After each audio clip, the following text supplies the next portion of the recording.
Hey, it's Julie Kaylin, your favorite happiness and relationship coach, voiceover artist, actress, and songstress, singer-songwriter. And I'm here today to talk about the fun topic of soulmates. And before I begin this topic, I am going to just give a warning here, a trigger warning. What I might say here might trigger some people. It's amazing to me how strongly some people feel about and how opinionated people are about the topic of soulmates. And speaking from personal experience too, and I don't know if any of you guys have had this similar experience to me, but if you bring up the topic of soulmates to someone you're dating or in a relationship with, it's almost guaranteed to bring up a fight or hurt feelings among one of the two people because people have such strong and differing views about it. And it's just really a hot button topic lots of times in relationships. But I do think it's a really important topic to discuss. And just remember everything I say here is based a lot on my own personal experiences, but also on research on this subject, among other dating and relationship coaches.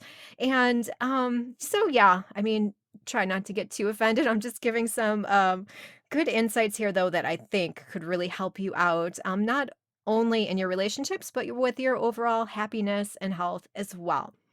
So, without further ado, soulmates. What are soulmates? Well, soulmates are anyone who contributes to your soul growth and teaches you soul lessons in your life. So, with that being said, you could have hundreds, thousands of soulmates in your life, possibly that you might meet. So, there is not just one soulmate for you out there. There are many soulmates out there for you. Oftentimes and soulmates could have think of it like a soul family or a soul tribe. Oftentimes you'll hear those terms. And just like in your own family, you might have relatives that are very closely related to you, and you have very distant relatives as well. With soulmates, you could have, close soulmate bonds with some people and more distant soulmate bonds. There's different degrees of soulmates that you might come in contact with throughout your life. And not every soulmate relationship is meant to last forever as well. Some soulmates may come into your life for 5 minutes and they could teach you an important lesson in 5 minutes that is really going to expand your soul and enlighten your way of thinking and really propel your soul growth forward. And other soulmates, relationships that they might last a lifetime. And when I talk about soulmates, please remember too that I'm not just talking about romantic relationships because you could have soulmates with, family members. They teach you important soul lessons. It could be platonic friends, could be a soulmate. Of course, romantic relationships. Some romantic relationships are soulmate relationships as well. And some people even put pets into the category of soulmates because I'm sure anyone that has ever had a pet knows that you could learn important soul lessons, like such as unconditional love. From your favorite pet. And some people, feel much closer to their pets than with other people in their lives. So, yeah, a pet could totally be a soulmate. Yeah, remember that. Soulmates could come in various degrees and could be platonic, member of the same gender, opposite gender, family members. Stranger off the street too could teach you an important soul lesson in 5 minutes. So there's all types of soulmates. Um, what else? Soulmates. So, like I said, you could have hundreds of them, thousands of them throughout your life. And you could also have there are different types of soulmates. Sometimes you'll hear different labels, don't get caught up on the labels, but for instance, you might hear if you've ever heard of the term karmic partner, that's a type of a soulmate. Or if you've ever heard of a twin flame, that's another type of a soulmate. So there's different types of soulmates in addition to different degrees of soulmates that you might encounter in your life. And sometimes people think a soulmate relationship is going to be all sunshine and roses. The typical, oh, like love at first sight thing. And that is often very much not the case. Of course, there might be some moments when meeting some soulmates where it's like an instant connection or an instant feeling of like, I know you, you understand me. This is amazing. And, that's great when you have soulmate relationships like that. But some people too confuse a soulmate where they think, oh, if you get into like really bad fights with this person, that they're not a soulmate of yours. But oftentimes, the closest soulmates to you are going to trigger you a lot and trigger your inner wounds. And that person is still very much a soulmate because in triggering you, they are going to enhance your soul growth and make you look at those areas inside you that you need to heal. So it's not all sunshine and roses. Oftentimes there could be a lot of passionate arguments or fights or hurt feelings in some soulmate relationships. Because I've heard some people say, "Oh, we had this huge fight, and I thought this person was my soulmate, but now I know they're not my soulmate." They could still they're still probably, very much could be a soulmate of yours, but like I said, especially in the closer the soulmate relationship you have with someone, the more they are going to trigger you. Um, what else? Let me give an example too of, like I said, an example of a karmic soulmate from my own personal experience. So don't judge on my relationship mistakes here, but I'm going to give an example that I think is kind of funny from my past relationship history. So I was dating a soulmate for many years, actually, and was in a relationship with a soulmate. And, he did a lot of things that made me feel loved. And one of the things, though, he didn't do was give me greeting cards, like Hallmark cards. And to me, in my mind, this was many years ago. I was a much different person. Don't judge me for this. But in my mind, if he didn't give me, awesome cards like on my birthday or Christmas or whatever, like he didn't love me, And I don't ever think I said to him like, "Oh, you don't love me if you don't give me a card," but I definitely hinted at it a lot. So, at that point in my life, I wasn't, appreciating all of the other amazing ways that he showed me, and I was just focusing on that lack and that one thing that, I thought coming from a family that, always gives usually great greeting cards to express love. I thought in this other relationship, if this person didn't do that for me, that they didn't love me. But of course, I know now that's not true, but back then I was like focusing on this lack of a greeting card and being like, how come you don't love me? I want this greeting card. Um, and eventually, me and this person that I dated for many years, broke up, not just because of the greeting card, but for a lot of reasons, but we ended up breaking up.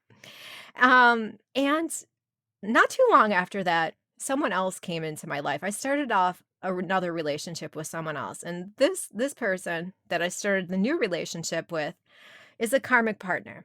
And karmic partners, oftentimes when you say someone is a karmic, oftentimes that doesn't have the most positive connotation because a karmic partner is often there to teach you a lesson brought about by your karma. And oftentimes this lesson could be very painful to you. Um, and this is exactly the case. Like I met this person and we on paper we looked like the perfect match. He was handsome, intelligent, smart, lots of degrees. um but there wasn't this emotional connection. But one thing he did do was gave really great greeting cards. He was great at giving amazing presents and a beautiful like homemade greeting card that took for my birthday, that took a lot of like thought and hard work and everything. And it was just like the best card ever, and I was like, "Wow, this is awesome." But still, the relationship overall, there was like he was doing all the right things, saying all the right things, but there was just like zero emotional connection there between us. It was like the person you always want to fall in love with, but you can't, person you want to so bad, but you're just like, "Oh, it's not there. I'm not feeling it." But anyway, that was my karmic experience too. That just because some person gives you an amazing greeting card for your birthday saying how much he cares about you, that does not equal love. And that does not mean that this person really cares about you. So it was like a painful, like karmic moment for me. That was definitely like karma biting me in the butt there, saying, God or the universe or whatever you believe in, that higher power saying, "Hey, you wanted this greeting card, you wished for this greeting card so much, you got the greeting card, but, you lost the love from the other person that, really liked you more, so, this greeting card's pretty meaningless here, but, you focused on this so much, here it is. You got this greeting card, and you're not happy, are you?" And I'm like, "Oh gosh, no, I'm not." So, yeah, that was karma totally biting me in the butt, and that's a perfect example of a karmic relationship. But it taught me that important lesson that I was not picking up on at the time, that, who cares about the greeting card, It says nothing about the health of your relationship or how healthy and happy that relationship is. So, but for me, years ago, not being the enlightened soul that I am now, it was a very important turning and a kind of a humorous, now looking back on it, turning point in my life and in my relationships, that, oh, I get it now. And you had to go through this, all this pain and these different relationships to pick up on it. But even though I did not have with that person that gave me that greeting card that I was in a relationship with, I didn't feel like I had any sort of close relationship with them. They'd still be considered a soulmate of mine, and specifically a karmic partner, because they taught me this, my soul, this important lesson that I needed to learn in my life, that I was not understanding any other way, despite, the soulmate I was in that relationship with for many years telling me how much he cared about me, how much he loved me, showing love in all sorts of different ways. I was really focused on, yeah, you do all these other things for me, but if you don't give me that greeting card, how much can you really love me? So, yeah, it was a total example of a karmic relationship there. Um, Other types of soulmate relationships that you might hear about are a twin flame. And a twin flame is probably the closest soulmate you will experience in your life. And not everyone will meet their twin flame in this lifetime. I have met my twin flame, and it could be a very beautiful relationship, but it could also be a very rocky relationship, because, like I said, the closest soulmates to you will be the most triggering.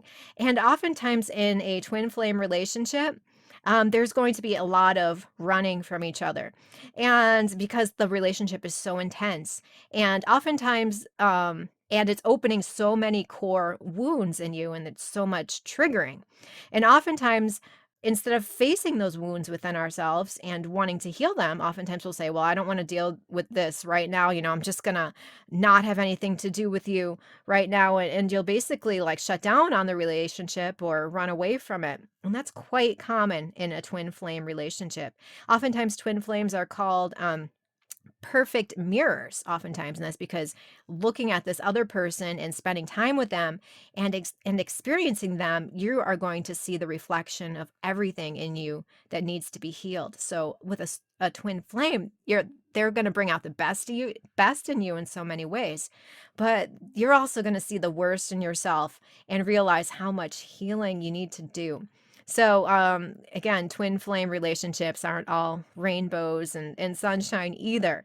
So, yeah, those are two, like I said, two really important categories of soulmates, that karmic, the twin flame. Again, I'm not huge on labels, but I do want to bring these up, that these are two categories of soulmates that you might encounter throughout your life. So, let's see. Important thing I want to say though about soulmates and marriage, for instance. Soulmate relationships are so wonderful. Like, they're in this spiritual soul realm over in this area, and they're beautiful. Experience them. Experience all the joy you can, whether they last for 5 minutes or a lifetime.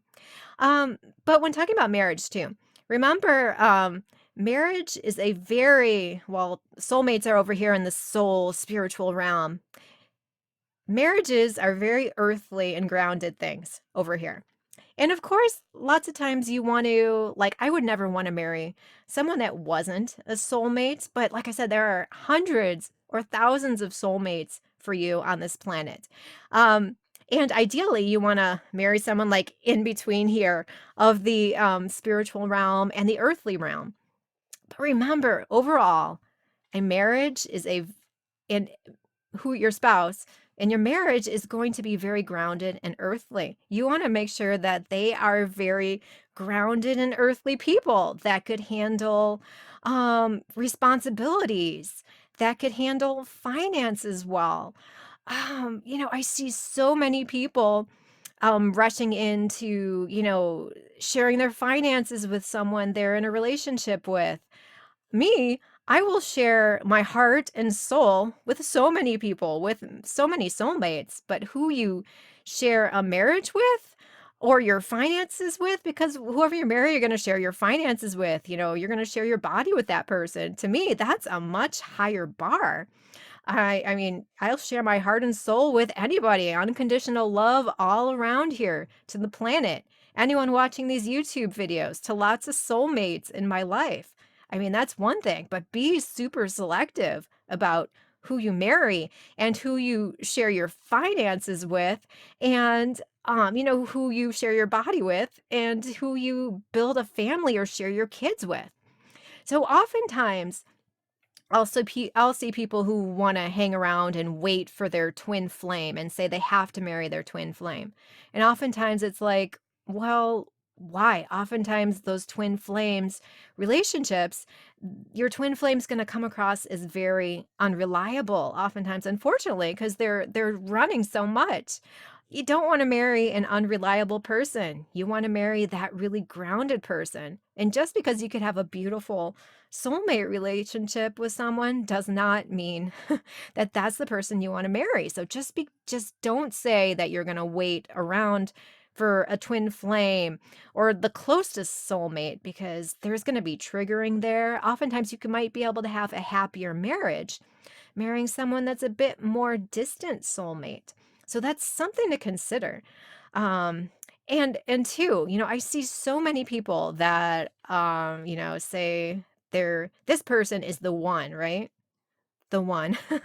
And again, there is no the one. You could experience happy, beautiful, loving relationships with many people on this planet.